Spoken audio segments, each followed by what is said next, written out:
ಆಯ್ತಪ್ಪ, ಈ A class fire, B class, C class, D class ಇವು ಬೆಂಕಿ ಆಯ್ತು. ಅವಾಗ ಅವುಗಳನ್ನು ಆರಿಸೋದಕ್ಕೆ ಎಲ್ಲರಿಗೂ ನೀರನ್ನು ಹೊಡಿಬಹುದಾ? ಸಾಮಾನ್ಯವಾಗಿ ಬೆಂಕಿ ಆದ್ಬಿಟ್ಟು ನಾವೇನಿರ್ತೇವೆ 90% ನೀರನ್ನೇ ಯೂಸ್ ಮಾಡುವಂಥದ್ದು ನಮ್ಮ ಇಂಡಿಯಾದಲ್ಲಾದ್ರೂ. ಬಟ್ ಥಿಯರಿಟಿಕಲ್ ಆಗಿ ಅಥವಾ ಪ್ರಾಕ್ಟಿಕಲ್ ಆಗಿ ಮಾಡಬಾರ್ದು ಅಂತಿದೆ ಅದು. ಯಾಕೆ ಕೇಳಿದ್ರೆ ಆ ಬೆಂಕಿ ಮೇಲೆ ಕೆಲವೊಂದು ಬೆಂಕಿಗಳಿಗೆ ನಾವು ನೀರನ್ನು ಹಾಕಲಿಕ್ಕೆ ಬರೋದಿಲ್ಲ. ಎ ಕ್ಲಾಸ್ ಫೈರ್ಗೆ ನೀರನ್ನು ಹಾಕಬಹುದು, ಬಿ ಕ್ಲಾಸ್ ಫೈರಿಗೆ ನಾವು ನಮ್ಮಲ್ಲಿ ಅದನ್ನು ನಾವು ವಿಶೇಷವಾಗಿ A-FFF ಎಂಬ ಕೆಮಿಕಲ್ ಇದೆ, ಅದನ್ನ ನೀರಿಗೆ ಮಿಕ್ಸ್ ಮಾಡಿಕೊಂಡು ಹಾಕಿ ಆರಿಸ್ತೇವೆ. ಇದನ್ನು ನಾವು ನಿಮ್ಗೆ ಹೊರಗಡೆ ಮಾಡಿ ತೋರಿಸ್ತೇವೆ. ಈ ಬಿ ಕ್ಲಾಸ್ ಫೈರ್ ಅಲ್ಲಿ ವೆರಿ ಇಂಪಾರ್ಟೆಂಟ್ ಆಗಿ ನಿಮ್ಮ ಮನೆಯಲ್ಲಿ ನೀವೇನಾದ್ರೂ ಎಣ್ಣೆ ಪದಾರ್ಥಗಳನ್ನ ಯೂಸ್ ಮಾಡ್ತೀರಲ್ಲ, ಅಂತ ಸಂದರ್ಭದಲ್ಲಿ ಬೆಂಕಿ ಆದಾಗ ಯಾವುದೇ ಕಾರಣಕ್ಕೂ ನೀವು ಎಣ್ಣೆ ಬಂಡೆಯಲ್ಲಿ ನೀರನ್ನು ಹಾಕ್ಲಿಕ್ಕೆ ಹೋಗಬಾರ್ದು. ಹಾಕ್ಬಹುದು. ಈಗ ಸಪೋಸ್ ಎಷ್ಟು ಅಂತ ಹೇಳಿದ್ರೆ 1-2 kg ಎಣ್ಣೆಗೆ ಬೆಂಕಿ ಆಗಿದೆ ಅಂತ ಇಟ್ಕೊಳ್ಳಿ, ಅಥವಾ 2 ಲೀಟರ್ ಎಣ್ಣೆ ಬೆಂಕಿ ಆಗಿದೆ, ನೀವೊಂದು 50 ಲೀಟರ್ 25 ಲೀಟರ್ ನೀರು ಹಾಕ್ತೀರಿ ಅಂತ ಬೆಂಕಿ ಆರುತ್ತೆ.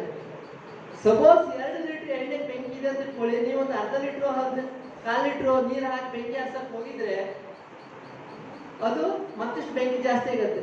ಬೆಂಕಿ ಜಾಸ್ತಿ ಆಗ್ಲಿಕ್ಕೆ ಏನ್ ಕಾರಣ ಹೇಳ್ಬೋದಾ? ಈಗ ನೀರನ್ನು ಹಾಕಿದಾಗ ಬೆಂಕಿ ಜಾಸ್ತಿ ಆಗುತ್ತೆ, ಯಾಕೆ ಹೇಳ್ಬೋದಾ?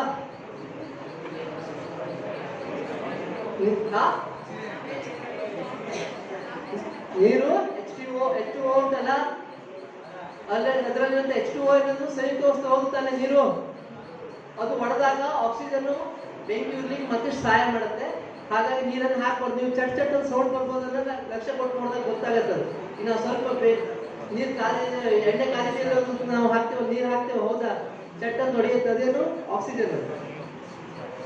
ಸೊ ಹಾಗಾಗಿ ನೀವು ನೀರನ್ನು ಹಾಕಬಾರ್ದು.